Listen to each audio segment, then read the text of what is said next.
Welcome back to your ultimate pit stop, Piston Pundit. For years, the global automotive industry ran on a familiar blueprint: build where incentives were strongest, supply chains were secure, and political risk was minimal. But as the mid-2020s unfolded, that formula began to fracture. While Washington projected confidence about trade wins and manufacturing strength, some of America's closest allies were quietly reassessing where the future of electric vehicles would truly be anchored. One decision now stands out as a turning point: Norway bypassing the United States entirely and placing a multi-billion-dollar EV supply chain cornerstone in Canada. Once you understand the logic behind that move, the implications for automakers are enormous. Here are the developments.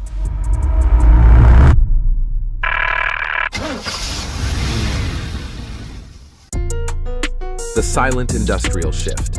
Allies move without headlines. What makes this story so consequential isn't just the capital involved, it's how deliberately quiet everything was. There were no ribbon cuttings, no political speeches, and no warnings fired across borders. While US rhetoric fixated on tariffs, trade pressure, and declarations of economic dominance, a deeply strategic industrial decision unfolded almost unnoticed. Norway, one of America's most dependable allies and among the world's most stable economies, made a calculated call on where to anchor a critical piece of North America's EV supply chain. Instead of investing south of the border, it chose Canada, specifically St. Thomas, Ontario, as the site for Vianode's first large-scale North American synthetic graphite facility. This wasn't symbolic, it was structural. The kind of investment that locks in supply chains for decades, determines where battery materials flow, and shapes where skilled labor and industrial leverage accumulate. Vianode didn't follow political noise, it followed long-term risk calculations. And that quiet choice revealed far more than any public announcement ever could. But to understand why this single decision carries so much weight, you first have to look at the weakest link hiding inside every EV battery. Graphite shock, the hidden weak point in EV batteries.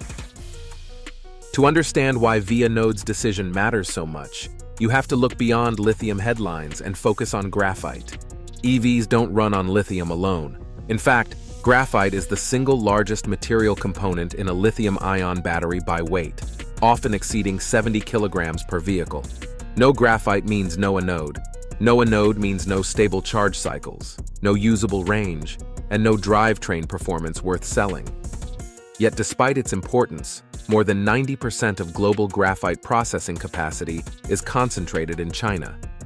That gives Beijing enormous leverage over EV production, defense systems, semiconductors, nuclear technology, and grid-scale energy storage. Western automakers have known this vulnerability for years. Reducing that dependency has become an urgent industrial priority across the G7. Synthetic graphite, especially low-emission synthetic graphite, has emerged as the most viable solution. Vianode isn't chasing hype. It already operates Via 1 in Norway, one of the world's most sustainable graphite facilities, cutting emissions by up to 90%. And once graphite became a strategic bottleneck, the next question wasn't if someone would move, but where the first major move would land. Before we delve deeper, do us a favor and smash that like and subscribe button. This helps us reach more auto enthusiasts just like you. Now let's shift gears and steer toward where that bottleneck finally broke open. Ontario's graphite power play, a $3.2 billion bet. Vianode's Canadian expansion, known as Via 2, represents a phased investment valued at 3.2 billion Canadian dollars, or roughly 2.3 billion US dollars. Once fully operational, the facility will produce up to 150,000 tons of synthetic graphite annually, enough material to support batteries for around 2 million electric vehicles each year. Production is slated for 2028, with site preparation already underway in St. Thomas, Ontario. Initial operations will create about 300 highly skilled jobs, scaling to roughly 1,000 at full capacity, effectively anchoring a new battery materials expertise cluster in southwestern Ontario. This project doesn't stand alone. Volkswagen's PowerCo battery gigafactory is already rising nearby, and the region offers proximity to major automakers, advanced manufacturing infrastructure, and a low-carbon electricity grid, critical for meeting ESG targets. Backed by up to 670 million Canadian dollars in provincial loans and aligned with Canada's leadership in the G7 Critical Minerals Production Alliance, this facility delivers what automakers value most: predictable supply, predictable pricing, and predictable policy. And that word, predictability, is exactly where the United States began to lose ground. Policy certainty versus political whiplash. Why capital chose Canada? So why did Canada win this investment, and not the United States? The answer has little to do with ideology and everything to do with risk. Building an industrial facility of this magnitude isn't a short-term play. It's a multi-decade commitment that demands regulatory consistency, predictable trade rules, and confidence that incentives won't disappear after the next election cycle. Over recent years, the U.S. has increasingly signaled volatility. Sudden tariff threats, policy reversals, and escalating trade disputes have injected uncertainty into long-term planning, something battery material producers simply can't afford.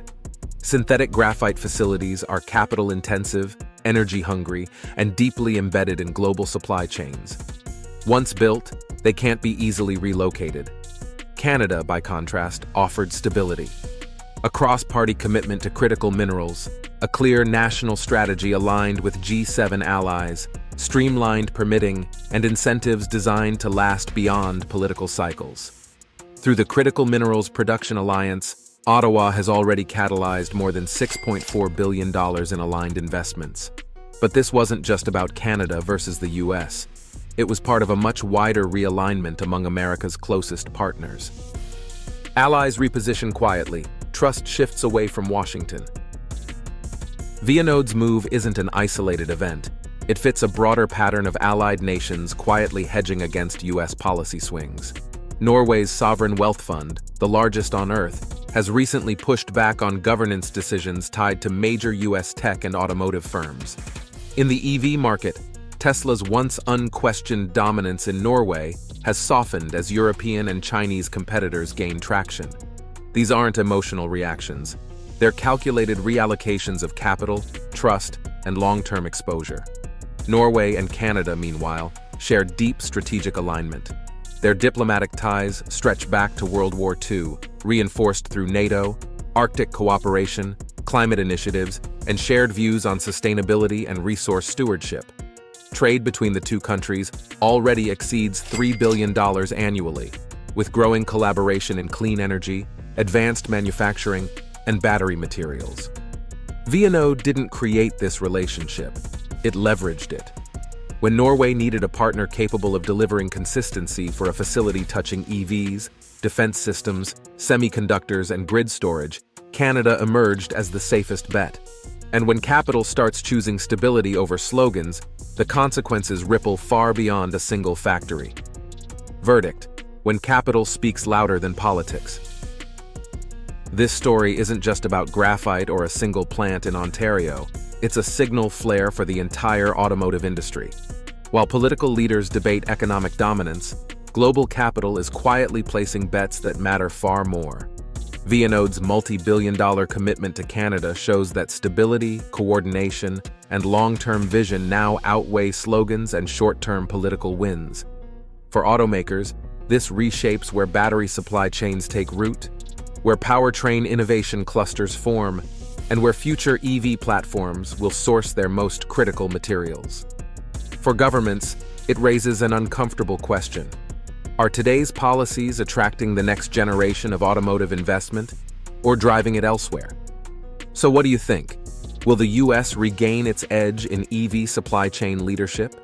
Is policy stability now more important than incentives alone? And could this shift permanently redefine where the automotive industry's center of gravity sits? Share your thoughts and experiences in the comments. We read them all. If you want to stay ahead of these vehicle and industry shifts, subscribe to Piston Pundit and turn on notifications for upcoming updates. Thanks for watching, and we'll see you at the next pit stop. You can now check out any of the videos on the screen. There's plenty more to explore.